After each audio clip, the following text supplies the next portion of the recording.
بسم الله الرحمن الرحيم ബിസ്മില്ലാഹി അല്ലാഹുവിന്റെ നാമത്തിൽ. അർ റഹ്മാനി പരമകാരുണികൻ, അർ റഹീം കരുണാനിധി. പരമകാരുണികനും കരുണാനിധിയുമായ അല്ലാഹുവിന്റെ നാമത്തിൽ.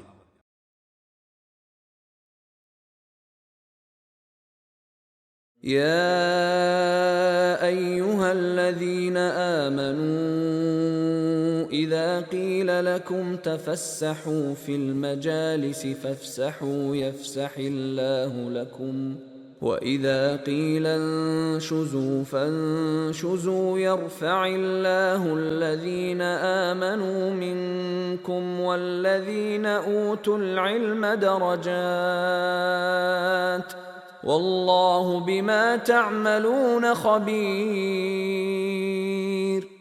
വചനം 11.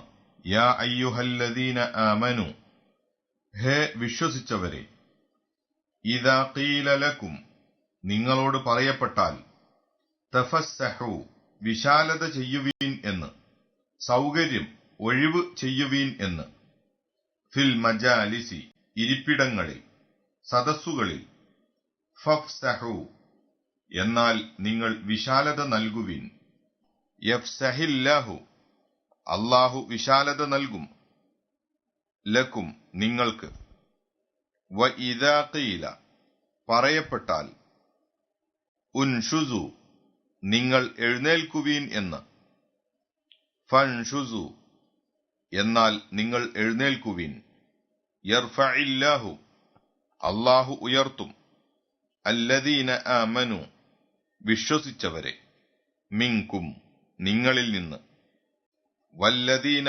ഊതു, നൽകപ്പെട്ടവരെയും, അൽ ഇൽമ, അറിവ്, ജ്ഞാനം, ദറജാത്തിൻ, പല പടികൾ, പദവികൾ, വല്ലാഹു, അല്ലാഹു, ബിമാ തഅമലൂന, നിങ്ങൾ പ്രവർത്തിക്കുന്നതിനെപ്പറ്റി, ഖബീർ, സൂക്ഷ്മമായി അറിയുന്നവനാണ്. ഹേ വിശ്വസിച്ചവരെ, ഇരിപ്പിടങ്ങളിൽ വിശാലത, സൗകര്യം ചെയ്യുവിൻ എന്ന് നിങ്ങളോട് പറയപ്പെട്ടാൽ നിങ്ങൾ വിശാലത നൽകുവിൻ, എന്നാൽ അല്ലാഹു നിങ്ങൾക്ക് വിശാലത നൽകുന്നതാണ്. നിങ്ങളോട് എഴുന്നേൽക്കുവിൻ എന്ന് പറയപ്പെട്ടാൽ നിങ്ങൾ എഴുന്നേൽക്കുകയും ചെയ്യുവിൻ. നിങ്ങളിൽ നിന്നും വിശ്വസിച്ചവരെയും അറിവ് നൽകപ്പെട്ടിട്ടുള്ളവരെയും അല്ലാഹു പല പടികൾ ഉയർത്തുന്നതാണ്. അല്ലാഹു നിങ്ങൾ പ്രവർത്തിക്കുന്നതിനെപ്പറ്റി സൂക്ഷ്മമായി അറിയുന്നവനാകുന്നു.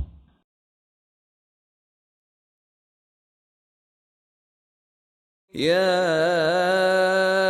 أيها الذين آمنوا إذا ناجيتم الرسول فقدموا بين يدي نجواكم صدقة ذلك خير لكم وأطهر فإن لم تجدوا فإن الله غفور رحيم. വചനം 12. യാ അയ്യുഹല്ലദീന ആമനു, വിശ്വസിച്ചവരെ, ഇദാ നാജൈതും, നിങ്ങൾ സ്വകാര്യ സംസാരം നടത്തുന്നതായാൽ, അർ റസൂല, റസൂലുമായി, ഫഖദ്ദിമു, എന്നാൽ മുന്തിക്കുവിൻ, സമർപ്പിക്കുവിൻ, ബൈന യദൈ നജ്വാക്കും, നിങ്ങളുടെ സ്വകാര്യ ഭാഷണത്തിനു മുമ്പിൽ, സ്വദഖതൻ, ഒരു ദാനധർമ്മം, ദാലിക, അത്, ഖൈറുൽ ലക്കും, നിങ്ങൾക്ക് ഉത്തമം ആകുന്നു, ഗുണമാകുന്നു, വ അത്ഹർ, കൂടുതൽ ശുദ്ധമായതും, ഫഇൻ ലം തജിദു, ഇനി നിങ്ങൾക്കു കിട്ടിയില്ലെങ്കിൽ, ഫഇന്നല്ലാഹ, എന്നാൽ അല്ലാഹു, ഗഫൂറുൻ, പൊറുക്കുന്നവനാണ്, റഹീം, കരുണാനിധിയാണ്. ഹേ വിശ്വസിച്ചവരെ, നിങ്ങൾ റസൂലുമായി രഹസ്യ സംഭാഷണം നടത്തുന്നതായാൽ നിങ്ങളുടെ രഹസ്യ സംഭാഷണത്തിനു മുമ്പിൽ എന്തെങ്കിലും ഒരു ദാനധർമ്മം സമർപ്പിക്കുവിൻ. അതു നിങ്ങൾക്ക് ഉത്തമമായതും കൂടുതൽ ശുദ്ധമായതുമായിരിക്കും. ഇനി നിങ്ങൾക്ക് അത് കിട്ടിയില്ലെങ്കിൽ, എന്നാൽ അല്ലാഹു വളരെ പൊറുക്കുന്നവനാണ്, കരുണാനിധിയാണ്.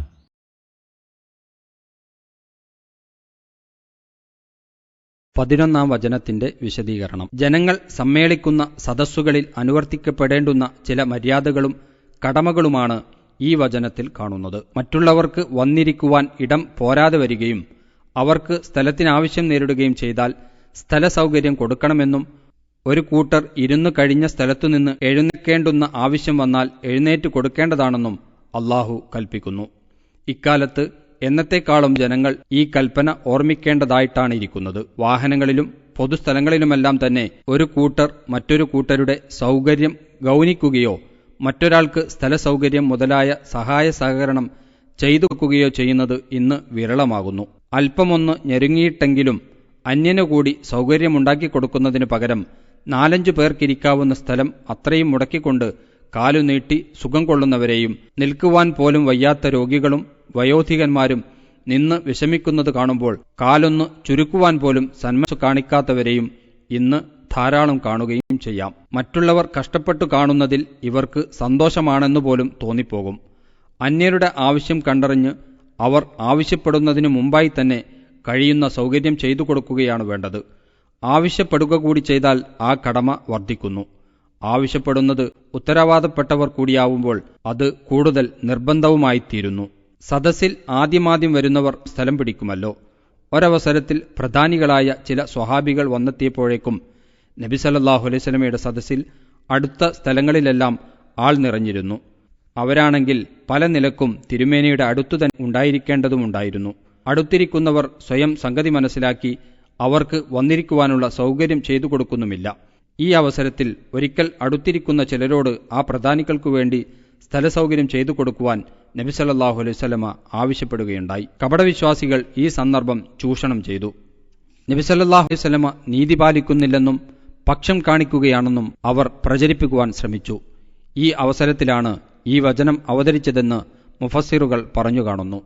അപ്പോൾ ഇങ്ങനെയുള്ള പൊതു സദസ്സുകളിൽ മുൻപന്തിയിൽ ഉണ്ടായിരിക്കൽ ആവശ്യമായ ആളുകൾക്കു വേണ്ടി മറ്റുള്ളവർ സ്ഥലം ഒഴിവാക്കി കൊടുക്കേണ്ടതുണ്ടെന്നും ഉത്തരവാദപ്പെട്ട അതിനാവശ്യപ്പെടുമ്പോൾ അത് അനുസരിച്ചു കൊടുക്കൽ കടമയാണെന്നും ഇതിൽ നിന്ന് മനസ്സിലാക്കാം.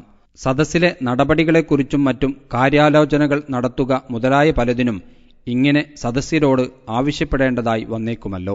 ഫഫ്സഹു യഫ്സഹില്ലാഹു ലക്കും, അഥവാ നിങ്ങൾ വിശാലത ചെയ്യുവേൻ, അള്ളാഹു നിങ്ങൾക്ക് വിശാലത ചെയ്യും എന്ന വാക്യം ശ്രദ്ധേയമാകുന്നു.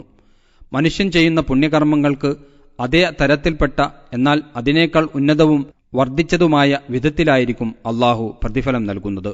നബി സല്ലല്ലാഹു അലൈഹി വസല്ലമ പറയുന്നു, ഇഹത്തിലെ ദുഃഖങ്ങളിൽപ്പെട്ട ഒരു ദുഃഖം ഒരു സത്യവിശ്വാസിക്ക് ആരെങ്കിലും ആശ്വാസമാക്കി കൊടുത്താൽ ഖിയാമത്തു നാളിലെ ദുഃഖങ്ങളിൽ നിന്ന് ഒരു ദുഃഖം അള്ളാഹു അവന് ആശ്വാസമാക്കി കൊടുക്കുന്നതാണ്. ഞെരുക്കക്കാരനായ ഒരാൾക്ക് അഥവാ വല്ല കാര്യവും ആരെങ്കിലും എളുപ്പമാക്കി കൊടുത്താൽ അള്ളാഹു അവന് ഇഹത്തിലും പരത്തിലും എളുപ്പമാക്കി കൊടുക്കുന്നതാണ്. ഒരു മുസ്ലിമിനെ അവന്റെ പോരായ്മ വെളിക്കുവരാതെ ഒരാൾ മറച്ചുപിടിച്ചാൽ അള്ളാഹു അവനെ ഇഹത്തിലും പരത്തിലും അതുപോലെ മറച്ചു കൊടുക്കുന്നതാണ്. ഒരടിയാൻ തന്റെ സഹോദരന് സഹായത്തിൽ ഏർപ്പെട്ടിരിക്കുമ്പോഴെല്ലാം അള്ളാഹു അവന്റെ സഹായത്തിലുമായിരിക്കും. മുസ്ലിം. യർഫഇല്ലാഹുല്ലദീന ആമനൂ മിൻകും വല്ലദീന ഊത്തുൽ ഇൽമ ദറജാത്ത് വല്ലാഹു ബിമാ തഅമലൂന ഖബീർ. അഥവാ നിങ്ങളിൽ വിശ്വസിച്ചവരെയും അറിവ് നൽകപ്പെട്ടവരെയും അള്ളാഹു പല പടികൾ ഉയർത്തും എന്ന വാക്യത്തിൽ നിന്ന് ചിലതെല്ലാം മനസ്സിലാക്കുവാനുണ്ട്. ഉദാഹരണമായി, 1. സത്യവിശ്വാസികളും അറിവുള്ളവരുമാണ് ഇത്തരം മര്യാദ പ്രത്യേകം പാലിക്കേണ്ടത് എന്ന് പറയേണ്ടതില്ല. എന്നാൽ അന്യർക്കു വേണ്ടി വിട്ടുവീഴ്ച ചെയ്യുന്നത് അവർക്ക് ഒരിക്കലും താഴ്ചയല്ല, അതവർക്ക് അള്ളാഹുവിങ്കൽ ഉയർച്ചയാണ് ഉണ്ടാക്കുക. മുസ്ലിം റഹിമഹുല്ല ഉദ്ധരിക്കുന്ന ഒരു ഹദീസിൽ നബി സല്ലല്ലാഹു അലൈഹി വസല്ലമ പറയുന്നു, ഒരു ധർമ്മവും ധനത്തിൽ ചുരുക്കം വരുത്തുന്നതല്ല. ഒരടിയാനും മാപ്പു ചെയ്യുന്നതുകൊണ്ട് അവന് വീര്യം അഥവാ പ്രതാപം അല്ലാതെ അള്ളാഹു വർദ്ധിപ്പിക്കുകയുമില്ല. ഏതൊരുവനും അള്ളാഹുവിനു വേണ്ടി താഴ്മ അഥവാ വിനയം കാണിക്കുന്നതായാൽ അള്ളാഹു അവനെ ഉയർത്താതെയും ഇരിക്കുകയില്ല. 2. വിശ്വാസവും അറിവുമുള്ളവർ മറ്റുള്ളവരോട് ഔന്നിത്യം കാണിച്ചുകൂടാ. എങ്കിലും മറ്റുള്ളവർ അവരുടെ സ്ഥാനം പരിഗണിക്കേണ്ടതാകുന്നു.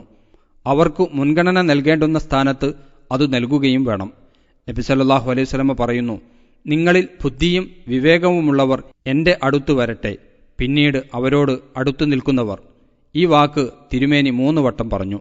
നിങ്ങൾ അങ്ങാടിത്തിരക്കുകൾ അഥവാ അങ്ങാടിയിലെ പോലെ അച്ചടക്കമില്ലായ്മ വർജിക്കണം. മുസ്ലിം. മറ്റൊരു നബിവചനം, നമ്മളിലുള്ള ചെറിയവനോട് കരുണ കാണിക്കുകയും നമ്മിലുള്ള വലിയവന്റെ യോഗ്യത മനസ്സിലാക്കുകയും ചെയ്യാത്തവർ നമ്മിൽപ്പെട്ടവനല്ല. അബൂദാവൂദ്, തിർമുദി. നബി സല്ലല്ലാഹു അലൈഹി വസല്ലമ തിരുമേനിയുടെ അടുക്കൽ സാധാരണയായി സ്വഹാബികൾ ഇരുന്നിരുന്നത് അവരുടെ സ്ഥാനങ്ങൾക്കനുസരിച്ചായിരുന്നു.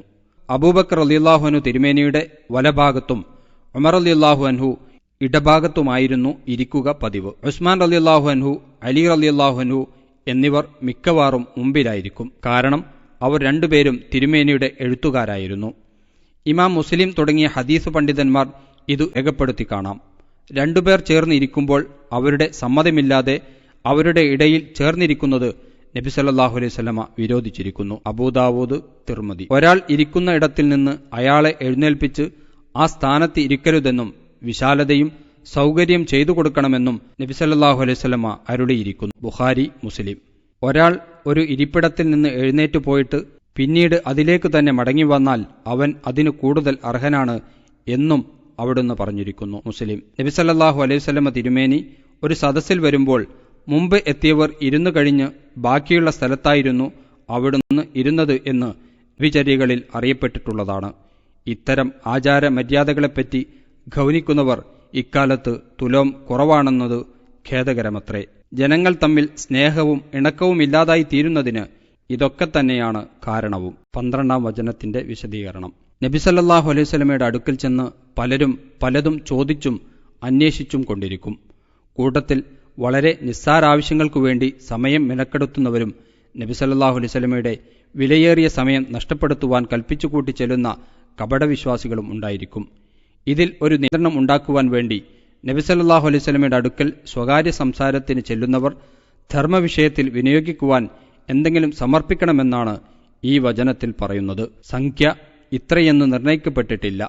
സത്യവിശ്വാസികളും അല്ലാത്തവരും നിഷ്കളങ്കന്മാരും അല്ലാത്തവരും തമ്മിൽ വേർതിരിച്ചറിയുവാനും അതേസമയത്ത് ദരിദ്രന്മാരായ ആളുകൾക്ക് പ്രയോജനപ്പെടുവാനും സംസാരത്തിന് ചെല്ലുന്നവരുടെ ഉദ്ദേശശുദ്ധി പ്രകടമാകുവാനും അവർക്ക് പുണ്യം ലഭിക്കുവാനുമെല്ലാം ഇത് ഉതകുമല്ലോ.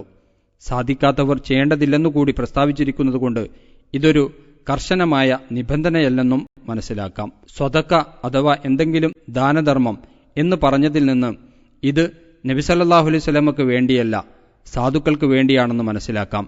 നബി സല്ലല്ലാഹു അലൈഹി വസല്ലമ ദാനധർമ്മം സ്വീകരിക്കുകയില്ലെന്നും ഹദിയ അഥവാ ഇനാമുകൾ മാത്രമേ സ്വീകരിക്കുകയുള്ളൂവെന്നും പ്രസിദ്ധമാണല്ലോ. ഈ കൽപ്പന മുഖേന നിവൃത്തിയാക്കേണ്ടുന്ന കാര്യങ്ങൾ താമസം വിന നിവൃത്തിയായിട്ടുണ്ടെന്നും അതുകൊണ്ട് ഈ കൽപ്പനയിൽ താമസിയാതെ അയവ് വരുത്തുകയുണ്ടായെന്നും അടുത്ത വചനത്തിൽ നിന്ന് വ്യക്തമാകും.